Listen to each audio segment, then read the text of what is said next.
Assalamualaikum warahmatullahi wabarakatuh. Perkenalkan, nama saya Hasan. Saya Nazmi Putradian. Saya Muhammad Rizky. Di sini kami akan mengerjakan UAS, tugas struktur data. Di sini saya akan menjelaskan tentang Depth First Search atau DFS. Yang pertama, DFS adalah suatu metode pencarian pada sebuah tree atau pohon dengan menelusuri satu cabang sebuah tree sampai menemukan solusi. Pencarian dilakukan pada satu node dalam setiap level dari yang paling kiri dilanjutkan dengan pada node paling kanan. Jika solusi ditemukan, maka tidak diperlukan proses backtracking atau penerusan balik untuk mendapatkan jalur yang diinginkan. Algoritma ini berbasis LIFO atau last in first out, berupa tumpukan stack yang berarti yang terakhir masuk pertama keluar untuk melacak node atau simpul yang dikunjungi. Node terakhir yang terlihat adalah yang berikut untuk dikunjungi dan sisanya disimpan untuk dikunjungi nanti. Cara DFS bekerja, yang pertama memulai dari satu simpul atau node awal. Yang kedua menandai simpul itu sebagai yang sudah dikunjungi, lalu menampilkan simpul tersebut dengan cout. Lalu untuk setiap tetangga dari simpul, jika belum dikunjungi, maka panggil fungsi DFS secara rekursif untuk simpul itu. Proses ini berulang sampai semua simpul yang bisa dicapai telah dikunjungi. Berikut adalah contoh codingan dari Depth First Search. Lalu ini adalah untuk outputnya. Di sini saya akan menjelaskan tentang DFS atau Depth First Search. Yang pertama ada include IOStream yang berfungsi sebagai input atau output. Lalu ada include vector yang berfungsi sebagai untuk menyimpan adjacency list. Lalu ada fungsi DFS rekursif yaitu void SF. DFS adjacency list untuk menyimpan adjacency list. Lalu ada visited untuk penanda simpul mana yang sudah dikunjungi. Lalu ada cout node yang berfungsi untuk menampilkan node yang sedang dikunjungi. Untuk visited node yaitu menandai node ini sebagai node yang telah dikunjungi. Lalu ada for integer neighbor yaitu menelusuri semua tetangga dari node ini. DFS neighbor adjacency visited yaitu rekursif ke tetangga yang belum dikunjungi. Untuk integer main, integer v sama dengan 5 adalah jumlah vertexnya. Untuk vektor, integer adjacency v yaitu adalah list adjacency. Menambahkan edge ke graf tidak berarah. Lalu ada vektor boolean visited v false yaitu untuk menandai semua node yang belum dikunjungi. Lalu ada DFS null adjacency visited yaitu untuk memanggil DFS dimulai dari vertex 0 atau simpul 0.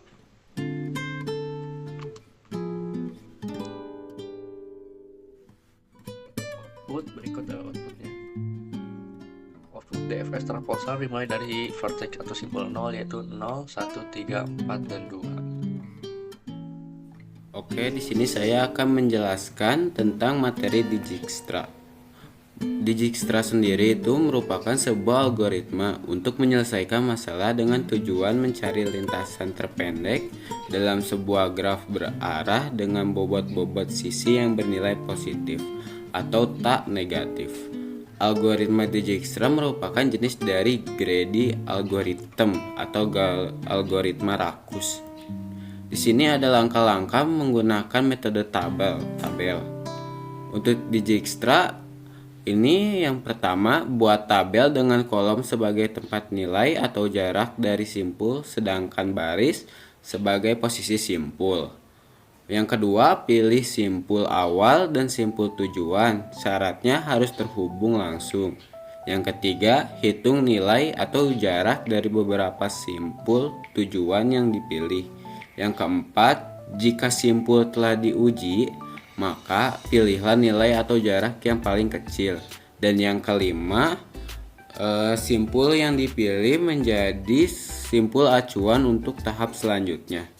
Terus berulang kali dari nomor 2 sampai semua simpul telah diuji atau simpul tujuan telah didapati, jarak atau nilai terpendeknya.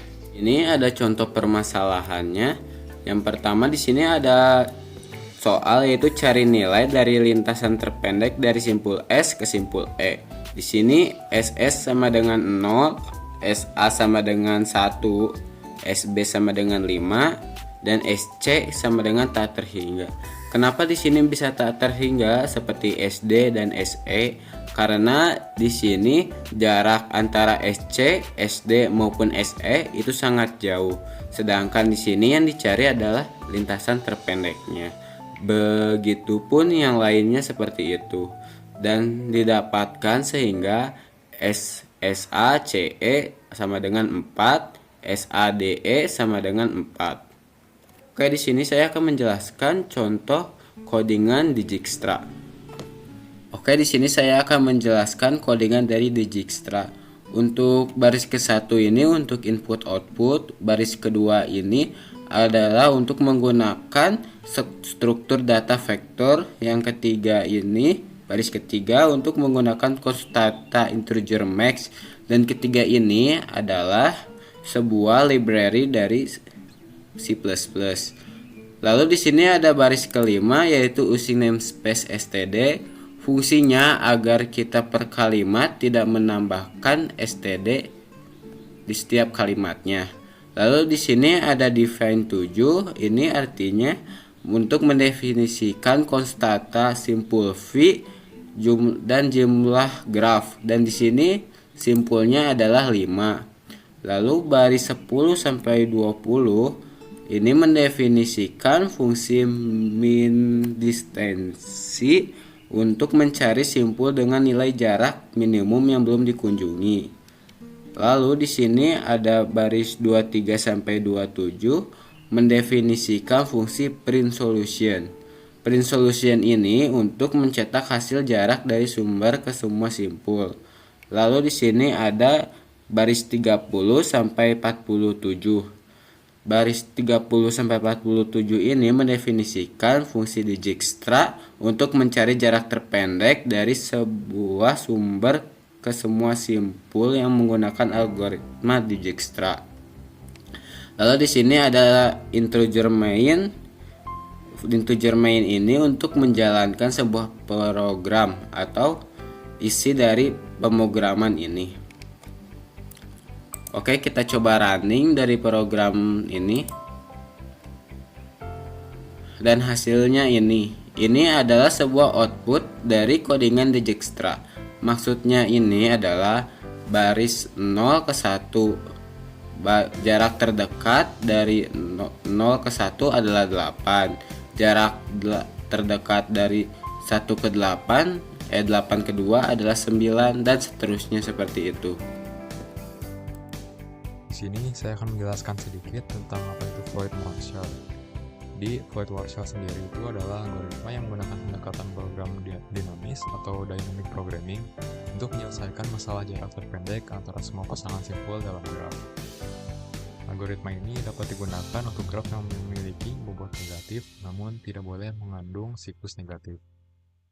Graf dalam Floyd-Warshall biasanya direpresentasikan dalam bentuk matriks bobot atau adjacency matrix. Setiap sel disk I ke J atau simpul I ke J dalam matriks menunjukkan jarak langsung dari simpul I ke simpul J. Jika tidak ada jalur langsung, maka nilai sel tersebut diisi dengan suatu nilai tak hingga atau umumnya ditulis sebagai atau INF atau infinity. Lalu prinsip kerjanya algoritma ini adalah dengan memeriksa apakah jalur dari simpul I ke simpul J dapat diperpendek dengan melalui simpul antara K. Artinya, algoritma akan mengevaluasi semua kemungkinan jalur yang melalui simpul K dan memperbarui jarak terpendek jika ditemukan jalur yang lebih optimal. Nah, selanjutnya ini merupakan contoh dari kode programnya. Di sini library-nya ada IOString juga vektor.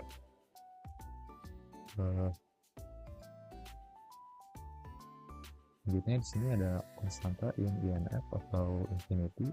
Nilainya itu 1 miliar, ini merupakan bentuk dari nilai tak hingga. Kemudian ada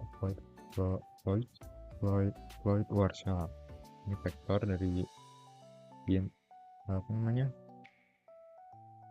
fungsi utama algoritma Floyd-Warshall. to graph, di mana graph ini merupakan matriks bobot dari graf inputnya, kemudian I itu jumlah simpul. Dan di sini untuk membuat salinan matriks graph resisten untuk menyimpan hasil perhitungan jarak. Jarak itu jarak terpendek. Lalu ini ada loop untuk simpul perantara K, kemudian loop untuk simpul asal yaitu I, dan loop untuk simpul tujuannya yaitu J.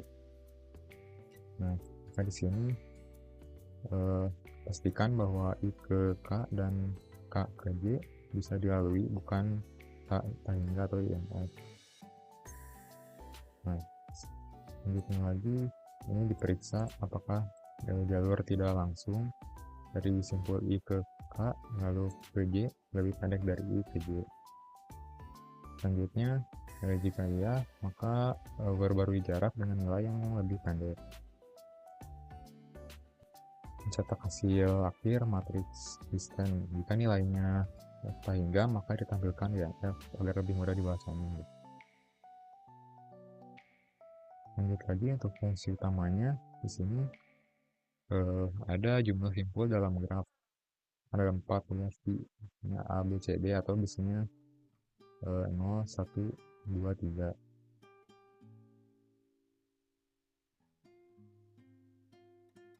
Kemudian ini bentuknya matriks adjacensi 4x4.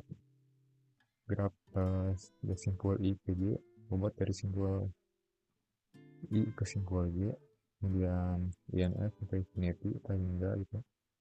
Ini contohnya. Dan ada Floyd partial. Graf itu memanggil fungsi untuk menghitung jalur terpendek ini. Jadi untuk hasilnya, hasilnya seperti ini. Jadi jarak terpendek dari simpul 0 ke 2 adalah 8 melewati simpul I ke 0, 1, 2. Kemudian jarak dari 0 ke 3 adalah 9 lewat 1 dan 2. Terus jika infinity atau hingga berarti di jalur antar simpul tersebut. Oke, selanjutnya di sini ada dokumentasi dari kelompok kami